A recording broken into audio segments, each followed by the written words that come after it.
ये सोच के मेहनत करें कि मेहनत करनी है तो एक ही साल करें, 3 साल करने का क्या फ़ायदा।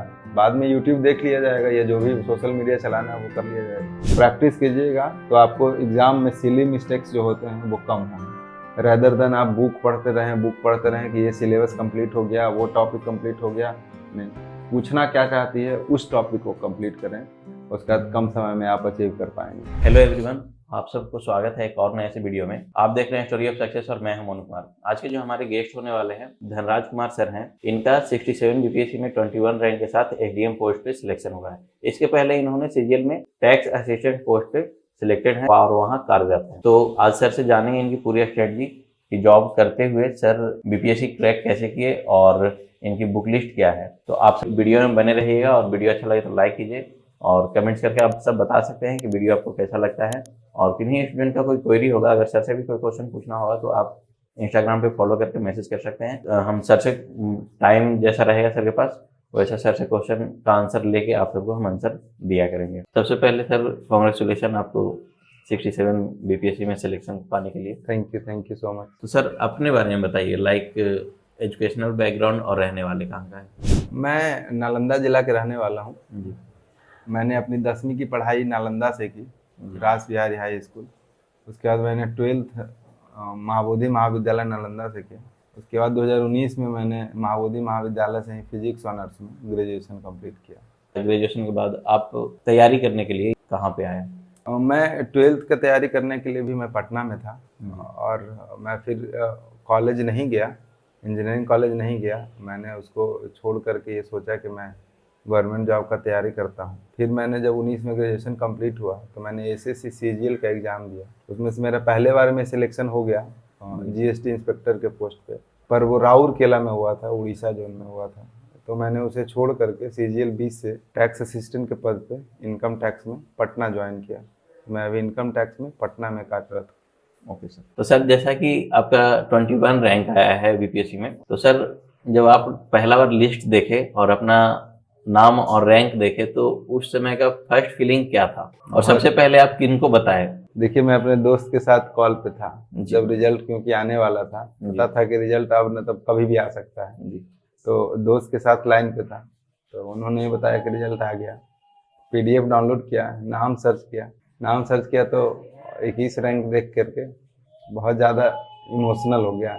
ओके, तो यही मेरा फर्स्ट फीलिंग था। और मेरी नानी जी थी घर पे जी, तो वो मेरे पास आई, वो थोड़ा डर गई क्योंकि मैं वो चिल्लाया जोर से, तो वो थोड़ा सा, तो ऐसा मोमेंट था, वो थोड़ा सा एक्साइटमेंट था।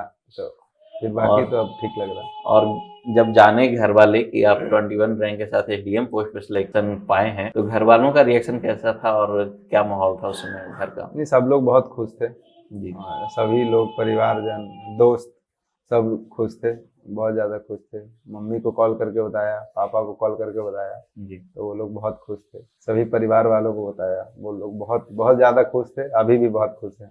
Okay sir. जो मेरे पे बिलीव किया गया था उसको हम किए हैं, तो वो बहुत खुश। आप जैसा कि सीजीएल में जॉब कर रहे थे तो आपका बीपीएससी या सिविल सर्विसेज की तरफ कब आना हुआ? क्या ऐसा मोमेंट आया कि आप इधर तैयारी करना शुरू किए? देखिए, मैं आना चाहता था सिविल सर्विसेज में पहले से ही, लेकिन एसएससी सीजीएल को मैंने बैकअप के तौर पे इस्तेमाल किया।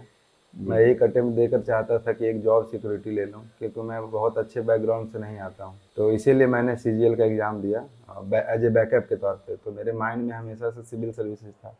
तो जब एक बार मैंने एसएससी सीजीएल निकाल लिया तो मैंने बीपीएससी पे आ गया। मैं बीपीएससी का प्रिपरेशन किया, 67th का एग्ज़ाम उसी समय आया। इसमें अच्छा खासा एसडीएम का पोस्ट था जी, तो मैं सोचा इसको टारगेट करता हूँ और मैं फॉर्चुनेटली एक बार में मैंने ये एग्ज़ाम। अच्छा, तो ये आपका फर्स्ट अटेम्प्ट था? जी हाँ।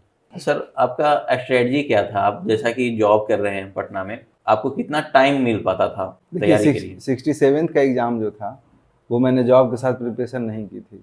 जॉब मैंने मार्च में ज्वाइन किया था। उससे पहले मैं जीएसटी में था, तो मैं उस जॉब को ज्वाइन नहीं किया था इसी का मेंस का एग्ज़ाम के लिए।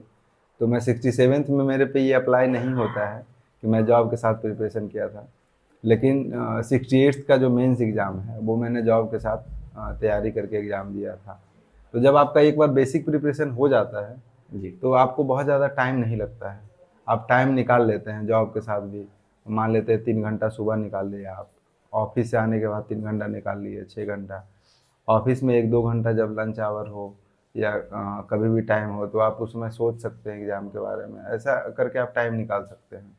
तो बहुत ज़्यादा हेक्टिक नहीं होता, थोड़ा सा तो होता है जी। बट बहुत ज़्यादा नहीं होता है। अगर आप प्रोसेस को ध्यान में रखें, प्रोसेस को एंजॉय करें तो बहुत ज़्यादा हेक्टिक नहीं होता है, वो हो जाता है। तो सर जैसा कि अभी आप बताए कि बेसिक नॉलेज के लिए आप कहीं से भी पढ़ लिए थे, तो आपका स्टार्टिंग में रिसोर्सेज क्या था बीपीएससी के लिए? देखिए जब 67 का एग्ज़ाम था तो वन लाइनर टाइप का एग्ज़ाम होता था जी तो प्रीलिम्स के लिए तो मैंने पीवाईक्यू सबसे पहले देखा कि पूछना क्या चाहती है। जी और मुझे थोड़ी बहुत जीके का बेसिक प्रिपरेशन था, लेकिन कुछ बेसिक्स बुक्स मैंने पढ़ा, जैसे कुछ कुछ टॉपिक जहाँ से पूछता था पंचायती राज तो लक्ष्मीकांत पढ़ लिया, और हिस्ट्री का हो गया तो स्पेक्ट्रम पढ़ लिया, और घटना चक्र हो गया, घटना चक्र को मैंने सॉल्व किया थॉरोली कि क्वेश्चन कहाँ से पूछते हैं। और यही रिसोर्सेज रहा। करेंट अफेयर्स के लिए हो गया तो जो जो पतला पतला बुक आता है, स्पीडी हो गया, एडिटोरिया हो गया, इसको मैंने जो जहाँ से वेटेज था, और मेरा साइंस पहले से ठीक था तो साइंस के लिए उतना मेहनत नहीं करना पड़ा। फिजिक्स और केमिस्ट्री के लिए लूसेंट का साइंस से किया था, बायोलॉजी और घटना चक्र से किया था। प्रीलिम्स के लिए कितना पीछे से करेंट अफेयर्स देखना होता है बीपीएससी के लिए? देखिए अभी तो 69 से तो पैटर्न चेंज हो रहा है, जी तो आपको लगभग 1 साल का देखना होगा, 1 साल का थॉरोली करेंट अफेयर देखना होगा, न्यूज़पेपर को ढंग से पढ़ना होगा, नहीं तो कोई एक मैगजीन को रिग्रेसली फॉलो करना पड़ेगा। तो सर आपका प्रीलिम्स और मेंस का तैयारी बीपीएससी का साथ साथ चल रहा था या स्टेप बाय स्टेप? बहुत लोगों का होता है कि प्रीलिम्स का रिजल्ट आएगा तब देखेंगे मेंस का, फिर मेंस का आएगा तब देखेंगे इंटरव्यू। आपका भी ऐसा था कि रेगुलर चल रहा था सारा? नहीं, मैंने कुछ आंसर राइटिंग नहीं किया था प्रीलिम्स के पहले, थोड़ा बहुत किया था, सोचता था, बट मैं ये कहूँगा कि आंसर राइटिंग का प्रैक्टिस प्रीलिम्स के बाद ही किया था। लेकिन हाँ, तैयारी तो साथ साथ होती है। आपको जो नॉलेज प्रीलिम्स में है वो मेंस में काम आती ही आती है, बस उसको चैनलाइज करने का ज़रूरत होता है। आप पेपर हमेशा पढ़ रहे हैं, जैसे मैं पेपर हमेशा पढ़ता था, तो पेपर का जो इन्फॉर्मेशन होता है वो आपके दिमाग में सेट हो जाता है, जी और जो दिमाग में सेट होता है तो वही रिप्रोड्यूस हो पाता है, डॉट कनेक्ट होता है, चीज़ों को कनेक्ट कर पाते हैं कि क्या पूछना चाह रही है, क्या प्रॉब्लम्स है, क्या सॉल्यूशंस है, या जो भी आंसर बन सकते हैं उसका। तो मैंने मेंस का राइटिंग का प्रैक्टिस बाद में किया था, लेकिन मैं कहूँगा कि तैयारी तो मेरी प्रीलिम्स के साथ ही हो रही थी। सर आपका रूटीन क्या था? आप कितने टाइम स्टडी को देते थे बीपीएससी प्रिपरेशन के टाइम? टाइम टेबल के अनुसार रूटीन नहीं था, लेकिन हाँ, सुबह मैं 9 बजे लाइब्रेरी जाता था तो रात में 10 बजे आता था। तो मैं कंटिन्यू पढ़ाई करता था, रेगुलर हार्डवर्क करता था, उसी का ये परिणाम है। तो सब लोग हार्डवर्क करें पहला, और रेगुलर हार्डवर्क करें, और जो क्वेश्चन पूछता है, कोई भी एग्जाम का आप प्रिपरेशन कर रहे हो तो उस एग्जाम के डिमांड के अनुसार आप तैयारी करें तो आउटकम्स आ जाता है। जी सर बीपीएससी के लिए नोट्स बनाना कितना इम्पोर्टेंट है और आप रिवीजन कैसे करते थे? नोट्स तो बहुत इम्पोर्टेंट है। आपको जो टॉपिक वीक लग रहा है, पहले तो आइडेंटिफाई करें कि आपका स्ट्रेंथ क्या है और वीकनेस क्या है। जी जब आप इसको आइडेंटिफाई कर लीजिएगा तो आपको पता चलेगा कि मेरा वीक टॉपिक क्या है और स्ट्रेंथ क्या है आपका, कौन सा आपका अच्छा टॉपिक है। तो आप उसको नोट्स करें, नोट्स में अपने लिखें और उसी को बार बार रिवाइज करें। रिवीजन, मैं कहूँगा कि रिवीजन पढ़ने का सबसे बेहतर तरीका है। तरीका नहीं कहूँगा, मतलब ये कहूँगा कि रिवीजन ही की पॉइंट है सक्सेस का। अगर आप एक ही चीज़ को बार बार रिवाइज नहीं करते हैं तो आपको याद कभी नहीं रहेगा। तो रिवीजन तो करना चाहिए और रेगुलर रिवीजन करना चाहिए। बच्चों में मैं देखता हूँ कि पढ़ तो लेते हैं, उनको लगता है कि मैंने बुक कंप्लीट की है, लेकिन due to lack of revision उनको ये याद नहीं रह पाते हैं। तो रिवीजन सबसे ज़्यादा ज़रूरी है। रिवीजन को बहुत ज़्यादा प्रायोरिटी दें, तभी सक्सेस मिलने का संभावना ज़्यादा बढ़ जाएगा। काफ़ी बच्चे, जैसा कि बीपीएससी मतलब सिविल सर्विसेज का जो तैयारी है लॉन्ग टर्म तक चलता है, तो काफ़ी बच्चे तैयारी करते टाइम डिमोटिवेट हो जाते हैं जैसे ही कोई नेगेटिव रिजल्ट आता है। तो आपके भी टाइम में ऐसा काफ़ी मोमेंट आया होगा तैयारी करते टाइम, चाहे सीजीएल के टाइम हो या बीपीएससी के टाइम हो, तो उस समय खुद को मोटिवेट कैसे रखते थे? देखिए मेरे साथ तो ऐसा, मैं एसएससी पहली बार में ही निकाला हूँ जी, और बीपीएससी भी मैं पहली बार में निकाला हूँ। तो ऐसा मोमेंट आपके लाइफ में कम आया होगा? ऐसा मोमेंट मेरे लाइफ में बहुत कम आया है, लेकिन मैं ये कहूँगा पॉजिटिव सोचिए। ऐसा नहीं है कि मेरे लाइफ में डाउन मोमेंट नहीं आए हैं, हमेशा डाउन मोमेंट आए हैं फैमिली को लेकर के, या कोई भी अपने स्ट्रेस को लेकर के कि मैं एग्जाम निकाल पाऊंगा या नहीं निकाल पाऊंगा। तो मैं ये कहता हूँ पॉजिटिव रहिए, पॉजिटिव सोचिए। आपको पता होना चाहिए कि आप इस एग्जाम को निकाल सकते हैं कि नहीं। आप अगर सही ट्रैक पे चल रहे हैं तो आपको कॉन्फिडेंस रहेगा कि मैं इस एग्जाम को निकाल सकता हूँ। जैसे मैं ये कहता कि 67 का जब रिजल्ट आने वाला था तो 7 दिन तक मैं परेशान था और नहीं पता था कि क्या रिजल्ट आएगा क्या नहीं आएगा। लेकिन तभी मैं सोचता था कि डायरेक्शन तो सही मेहनत में ही किया है, तो देखते हैं कि क्या होता है। तो इस तरीके से मैं अपने आप को इंस्पायर रखता था और मोटिवेटेड रखता था। मोटिवेशन इंटरनल चीज़ है, कोई आपको बाहर से मोटिवेट नहीं कर सकता है। आप जो एम रखे हैं उस एम पे ध्यान दें और पॉजिटिव तरीके से ध्यान दें तो आपको मोटिवेशन हमेशा मिलते रहेगा। आप आउटकम्स पे ध्यान दीजिए कि क्या हो सकता है क्या नहीं हो सकता है, तो आपको मोटिवेशन इंटरनल मोटिवेशन आते रहेगा। बाहरी मोटिवेशन मुझे लगता है कि थोड़ा सा फेक जैसा होता है, वो ज़्यादा समय तक टिकता नहीं है। तो आप इंटरनल मोटिवेशन का तलाश करें। वो आपके माता पिता हो सकते हैं, आपके दोस्त हो सकते हैं, आपका पद हो सकता है, कोई भी मोटिवेशन हो सकता है। तो इस तरीके से आप इसको लेकर आगे बढ़ सकते हैं। और सर अभी के टाइम में ना डिस्ट्रैक्शन बहुत ज़्यादा है, जैसे सोशल मीडिया का टाइम है, काफ़ी बच्चे जो आते हैं तैयारी करने, लेकिन काफ़ी सारा डिस्ट्रैक्शन आता है, जैसे कि सोशल मीडिया और भी काफ़ी तरह का लाइफ में आता है। तो आप उन सब डिस्ट्रैक्शन से कैसे बचे, या सोशल मीडिया का आप कैसे यूज करते थे और कितना यूज करते थे? देखिए डिस्ट्रैक्शन तो होता है, इसीलिए मैंने सोशल मीडिया यूज ही नहीं किया है। ना मैं फेसबुक पे हूँ, ना मैं इंस्टाग्राम पे हूँ। व्हाट्सएप चलाता हूँ, वो भी मैंने बाद में 2 साल तक मैंने कीपैड वाला फ़ोन रखा था, यही डिस्ट्रैक्शन को दूर करने के लिए, क्योंकि मेरे पास यूट्यूब जैसा माध्यम था, वो भी डिस्ट्रैक्ट कर रहा था। तो मैंने उसको मिनिमाइज करने के लिए फ़ोन ही रखना बंद कर दिया था। तो आप ये कर सकते हैं, यूट्यूब करेंगे। अब तो यूट्यूब खैर डिजिटल ज़माना में ऐसा नहीं है कि आप छोड़ सकते हैं उसको, उस पर बहुत सारा इन्फॉर्मेशन है, बहुत सारा जानकारियाँ हैं, लेकिन उसको मिनिमाइज करने का कोशिश करें। आपके फ़ोन में जेन मोड होगा या फोकस मोड होगा, आप उसको लगा लें जब पढ़ाई करते समय, तो वो आपको डिस्ट्रैक्शन हटाने में मदद करेगा। तो ये सब काम आप कर सकते हैं। यूट्यूब के रिकमेंडेशन को आप बंद कर दें, हर चैनल को सब्सक्राइब करके नोटिफाई ना करें कि आपको बिना मतलब का जब भी आप पढ़ने बैठे कोई भी नोटिफिकेशन आ जाए उसको देखने लगे। और वो एक टाइप का लूप होल है, एक वीडियो देखिएगा तो आपको दूसरा वीडियो देखने में मज़ा आएगा, उसी टाइप का दूसरा वीडियो देखने में मज़ा आएगा, क्योंकि यूट्यूब का एल्गोरिथम ऐसा ही है। तो आप देख लें, उसको मिनिमाइज करने का कोशिश करें और मेहनत करें, सही डायरेक्शन में मेहनत करें। ये सोच के मेहनत करें कि मेहनत करनी है तो 1 ही साल करें, 3 साल करने का क्या फ़ायदा, बाद में यूट्यूब देख लिया जाएगा या जो भी सोशल मीडिया चलाना है वो कर लिया जाएगा। और सर आपका मीडियम क्या था? मेरा मीडियम इंग्लिश था। Okay sir. और सर आप बीपीएससी के लिए कहीं कोचिंग क्लासेस ज्वाइन किए थे या सेल्फ स्टडी ही किए थे? नहीं, मैं एसएससी के लिए भी सेल्फ स्टडी किया था और बीपीएससी के लिए भी टोटली सेल्फ स्टडी किया था जी। मैं मॉक इंटरव्यू दिया होऊंगा जब मेंस का रिजल्ट आया, और मेंस का कुछ राइटिंग प्रैक्टिस के लिए इवैल्यूएशन के लिए कोचिंग ज्वाइन किया था जहां मैं लिख सकूं, लेकिन ऐसे कुछ पढ़ने के लिए कभी कोचिंग ज्वाइन नहीं किया, कभी भी नहीं। और सर आपका हॉबी क्या था, आप इंटरटेनमेंट के लिए क्या करते थे? मेरा हॉबी ट्रेवलिंग ब्लॉग्स को देखना है। तो मेरे से इंटरव्यू में भी इसके रिगार्डिंग क्वेश्चन पूछे गए थे कि क्या क्या देखते हैं, क्या क्या करते हैं। जो आप ट्रेवलिंग ब्लॉग्स देखते हैं तो टूरिज्म के लिए बिहार में क्या लाना चाहेंगे, तो मैं वही देखता हूँ। क्रिकेट भी देखना पसंद है, खेलना भी खूब पसंद है, लेकिन अभी कम समय में यही देखता हूँ। Okay sir.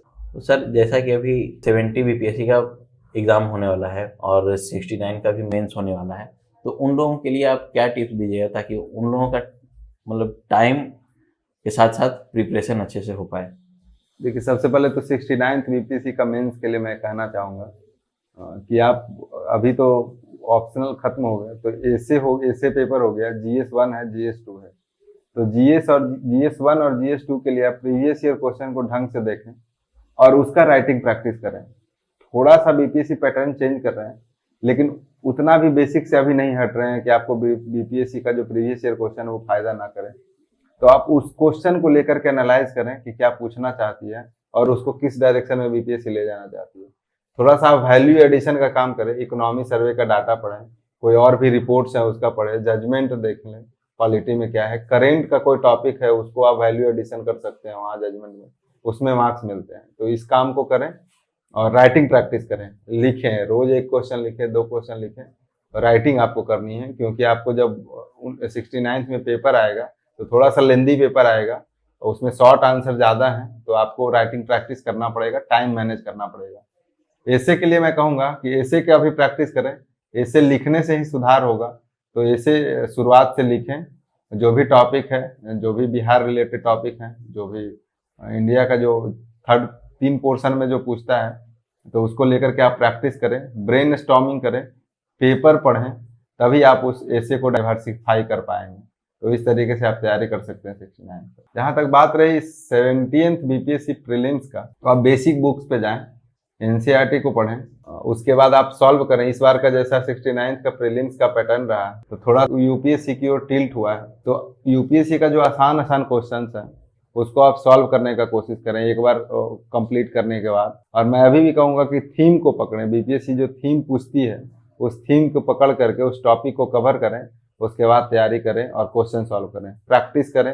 प्रैक्टिस कीजिएगा तो आपको एग्जाम में सिली मिस्टेक्स जो होते हैं वो कम होंगे। सर जैसा कि एकदम बिल्कुल फ्रेशर बच्चे जो आने वाले हैं, जो कि अभी सोच रहे हैं कि बीपीएससी का तैयारी करेंगे, तो उन लोगों को क्या टिप्स दीजिएगा ताकि उन लोगों का टाइम ज़्यादा बर्बाद ना हो, सही टाइम और सही समय दे पाए? हाँ, तो मैं भी जब बीपीएससी में आया था तो मैं भी एकदम फ्रेशर्स था जी। तो मैं फ्रेशर्स को कहना चाहता हूँ कि आपको बहुत अच्छा अपॉर्चुनिटी है, आपके लिए नया जगह है, नया एनर्जी है। आप एक बार एफर्ट करेंगे तो आप सक्सेस पा सकते हैं। एनालाइज करें कि कमीशन पूछना क्या चाहती है, क्वेश्चंस को ध्यान दें, प्रीवियस ईयर क्वेश्चन क्या कहना चाहती है। एक बार पहले बेसिक, इसके लिए आपको एक बार पहले बेसिक्स बुक्स पढ़ना पड़ेगा, जो बुक लिस्ट मार्केट में बहुत अवेलेबल है, और मैं कोई अलग बुक लिस्ट नहीं बताऊंगा, वही बुक लिस्ट होते हैं, उसी को एक बार पढ़ें, 2 बार पढ़ें और एनालाइज करें कि डिमांड क्या है बीपीएससी का, या जो भी कमीशन पूछ रही है उसका। प्रीवियस ईयर क्वेश्चन के थ्रू जाएं और प्रीलिम्स निकालें, मेंस निकालें, डिमांड को समझते हुए ये सब बहुत आसानी से हो जाता है। तो मैं यही करना चाहता हूँ कि डिमांड में आप समय दें, समझने का कोशिश करें कि पूछना क्या चाहती है, ना कि रेदर देन आप बुक पढ़ते रहें कि ये सिलेबस कंप्लीट हो गया, वो टॉपिक कंप्लीट हो गया। नहीं, पूछना क्या चाहती है उस टॉपिक को कंप्लीट करें, उसका कम समय में आप अचीव कर पाएंगे। थैंक यू सर, अपना बहुमूल्य समय देने के लिए। थैंक यू सो मच, धन्यवाद। तो आई होप दोस्तों सर की जर्नी से आप लोगों को काफ़ी कुछ सीखने को मिला होगा, और सर की जर्नी से आप लोग काफ़ी मोटिवेशन लेंगे, अपने तैयारी में डाल पाएंगे उसको, ताकि आपको भी फर्स्ट अटेम्प्ट या कम टाइम में सिलेक्शन बीपीएससी में मिले, या किसी भी एग्जाम में आपको कम टाइम में सिलेक्शन मिले। तो अगर आप सब अभी तक चैनल को सब्सक्राइब नहीं किए हैं तो कर लीजिए। मोटिवेशनल वीडियो हम आप सबके लिए लाते रहेंगे, टॉपर्स का वीडियो लाते रहेंगे। तो वीडियो अच्छा लगे तो लाइक कर दीजिएगा, और कमेंट्स करके आप सब बता ही सकते हैं कि कैसा लगता है। और एक बार फिर बोल दे रहे हैं कि अगर सर से कोई क्वेरी होगा तो आप इंस्टाग्राम पे मैसेज कर सकते हैं, इंस्टाग्राम का लिंक आपको डिस्क्रिप्शन में मिल जाएगा। फिर से मिलते हैं नए गेस्ट के साथ नए वीडियो में, तब तक के लिए टेक केयर, बाय बाय।